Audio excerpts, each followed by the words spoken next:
Welcome again to Study English, IELTS preparation. I'm Margot Pilatus. Today we'll look at some words that cause a lot of confusion, the relative pronouns, that, which and who. And then we'll do some pronunciation practice. But first, let's listen to some people talk about a very dangerous tourist attraction from Australia's Northern Territory. People have always been fascinated with death. Most of the mysteries that you see on television, the films that you see, involve murder of one kind or another. Crocodiles are one of the last remaining dinosaurs, and the idea of a crocodile coming out of the water and grabbing somebody is absolutely riveting. I read about the death of the German tourist who was taken by a crocodile. It didn't put me off coming to the Northern Territory. Quite the opposite. In fact, I think the Northern Territory is famous for its crocodiles and probably quite famous for its crocodile attacks. And that tourists who come here would like to be or feel as though they were involved in that danger. Tourists want to have a story to take home. And if they can say that they were in the Northern Territory where the German tourist was taken by the croc, then it adds to their own adventure. So he thinks people may actually be attracted to the Northern Territory because of the dangerous crocodiles. But now we're going to leave the crocodiles and talk about something else that can be dangerous. The relative pronouns who, which and that. Listen for some relative pronouns here. People have always been fascinated with death. Most of the mysteries that you see on TV, the films that you see, involve murder of one kind or another. I read about the death of the German tourist who was taken by a crocodile. Most of the mysteries that you see on TV involve murders. I read about the death of the tourist who was taken by a crocodile. Relative pronouns are used to introduce relative clauses. They give more information about a subject. The subject here is mysteries. The that clause gives us more information about the subject. The mysteries that you see on TV. The tourist is the subject. The who clause gives more information. The tourist who was taken by a crocodile. But how do you choose between who, which or that? Well, the relative pronoun who is only used with people. Which is only used with things. That is usually only used with things as well. Sometimes, in informal language, it can refer to people. But when you're learning English, it's probably best to avoid using that for people. The most difficult thing with these relative pronouns is working out the difference between which and that. As a general rule, we use which when the clause does not affect the meaning of the sentence. A which clause just gives us extra information. It can be left out of a sentence and the sentence still has the same meaning. When which is used in this type of clause, we put commas around it.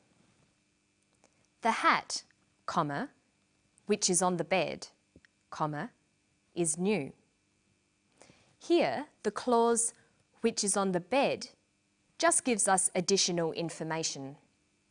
We can take it out and the sentence still makes sense. There is only one hat. It's the hat on the bed. We take out the which clause and the important information is still there. The hat is new. Okay, now let's look at that. We use that for clauses that are a crucial part of the sentence. They are actually part of the definition of the subject. The hat that is on the bed is new. Notice that clauses do not use commas because they are a crucial part of the sentence. There are a number of hats this sentence could be referring to, but the sentence is specifically talking about the hat on the bed, so we use that. The that clause cannot be taken out of this sentence. The hat is new. It doesn't make sense here because it doesn't tell us which hat is being discussed. It would take some practice to get used to who, which and that. To sum up, we use that to define the subject. We use which in a clause with commas to add extra information. You will notice which often being used in place of that, especially in spoken language. While not strictly correct, it is very common. The word who is a bit simpler. It's only used when the subject is a person and can be used in both of these types of clauses. Okay, now we're going to do some pronunciation practice. Students learning English often complain that native speakers speak too fast. Well, it's true. English speakers do run their words together, so it's often very difficult to hear when one word ends and another begins. To make your spoken English sound natural, it's important for you to do this too. You need to learn to link words ending in a final consonant sound to words with an initial vowel sound. Let's look at some words linked with of. People have always been fascinated with death. Most of the mysteries that you see on television, the films that you see, involve murder of one kind or another. Crocodiles are one of the last remaining dinosaurs, and the idea of a crocodile coming out of the water and grabbing somebody is absolutely riveting. I read about the death of the German tourist who was taken by a crocodile. It didn't put me off coming to the Northern Territory. It's quite the opposite. He uses the phrases most of, one of, out of, death of. But in sentences, these phrases will usually become linked together. Most of, most of. One of, one of. Out of, out of.